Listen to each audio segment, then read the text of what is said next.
Hey guys, we have today Ramon Monegal Flamenco.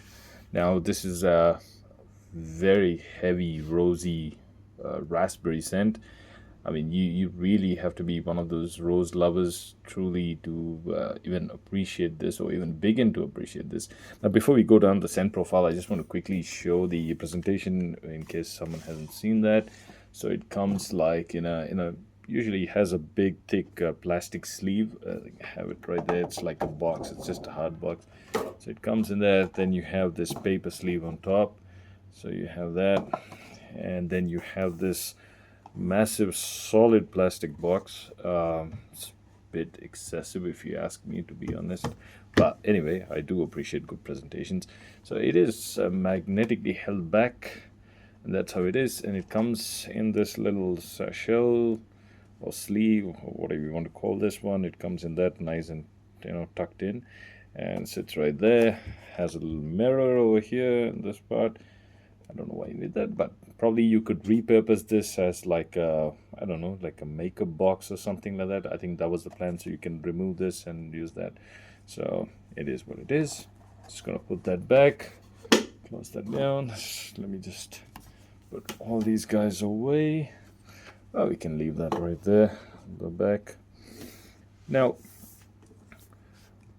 I had no plan of buying this one. Now, I was in Dubai, was buying a few other scents and all that, and then I came across this one. I did hear about this being pretty popular, and I don't particularly use rose, out and about, but I do appreciate it. I do appreciate different scent profiles and all that. I'm open to anything. I do try them out, but this guy kind of surprised me because I have smelled a few rose-centric perfumes before, from the cheaper, the Middle Eastern ones to in some in designers, and in the niche as well. Because I do have a large, Ambosh collection, and Ambosh has a couple of them where the rose is usually like a mid note, a supportive role sort of a thing with the other scents, helps with the incense and all that. But they do have one called rose incense. I'm going to be doing a video of that probably by tomorrow, day after. I'll drop a video on that as well. It's part of the Opus line. So, having a little bit of experience with rose, and I do appreciate rose. This one came off a bit of a surprise because the rose in this is like pretty intense. It is like almost like a candy like rose, because the raspberry sort of, it like candifies the rose, you can say, if that's even a word. So it's pretty heavy on the rose right from the get go. It's pretty intense rose, and the rose, at least for me, it stays kind of linear. I mean, of course it does lose strength, but it stays linear throughout the life of the fragrance. And it's a pretty potent juice, this one. The performance, this is no slouch. Performance is pretty amazing on this one. The projection's good, Siage, all that's great. I mean, there's no complaints at all in the performance department of this. Now, opens up very rosy, raspberry. I mean, it's so obvious, very deep and all that. Then, as you start transitioning after the first, I would say first hour, you start picking up on, the woody nuances, and also there's like a kind of like a light smoky. It's super mild smoky sort of a nuance there, very mild. Again, I'm not saying smoky like any other smoky scent. This is not like a smoky scent at all. Like, but you will feel like there is some kind of a smoky nuance, and then slowly, gradually, the rose is still there, but the rose slowly starts fading, and then from the woodiness you start getting almost like this light green, very mild green herbaceous sort of a feel.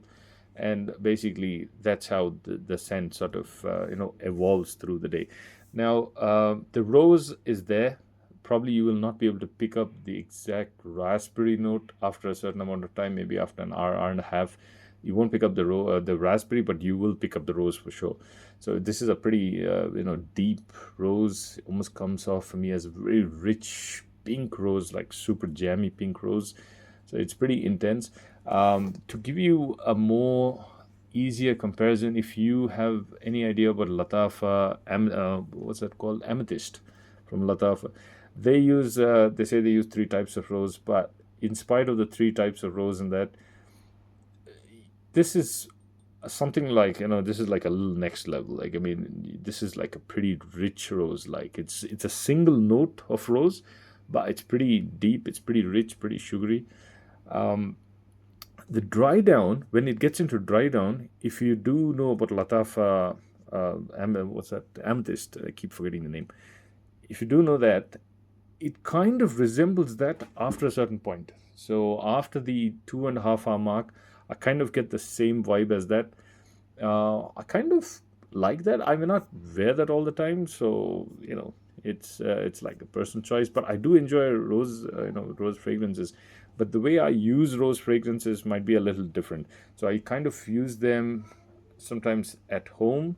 When I'm just in the mood for it, just do a couple of sprays of this one. I enjoy it. When I'm out, it really depends. It has to be winter and has to suit the occasion. So you need to be dressed up in a certain way for to use like rose scent.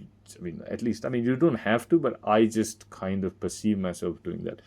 So all in all, this one's it's a nice scent. People might find this a little synthetic because of that, that candy like sweetness, at least for the first 45 minutes to an hour. So that's something that you got to be a little mindful of. I would not necessarily say this is a blind buy worthy thing. But it is definitely sample worthy.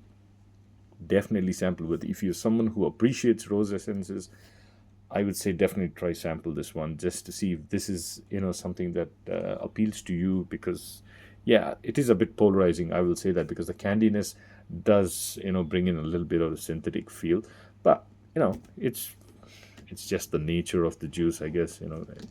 So yeah, I will classify this one as more feminine leaning, but can definitely be unisex.